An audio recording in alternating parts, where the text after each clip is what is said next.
നമ്മൾ കാണുന്ന മാരേജ് ലൈഫിൽ 34% മാരേജും ഡിവോഴ്സിലേക്കാണ് എത്തുന്നത്. അതിന് കാരണം എന്താണ്? ആഫ്റ്റർ മാരേജ് എങ്ങനെ ജീവിക്കണം, എങ്ങനെ പെരുമാറണം എന്ന് ആരും പഠിപ്പിച്ചു തന്നിട്ടില്ല. ഒരു ക്ലാസ്സുകളിലും പറഞ്ഞിട്ടില്ല, ഒരു മാനുവലും ഇല്ല.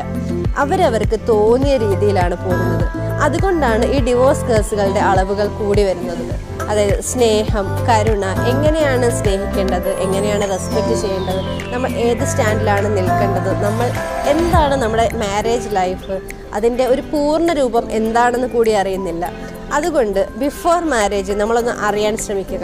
കൂടുതലും നമ്മൾ കണ്ടുവരുന്നത് അച്ഛൻ അമ്മയെ കൊന്നു, മകൾ അച്ഛനെ കൊന്നു, അല്ലെങ്കിൽ അച്ഛൻ മകനെ കൊന്നു, ഇങ്ങനെയുള്ള വാർത്തകളാണ് ഇപ്പോൾ ന്യൂസ് ചാനലുകൾ പോലും കൂടുതലായിട്ട് പബ്ലിഷ് ചെയ്യുന്നത്.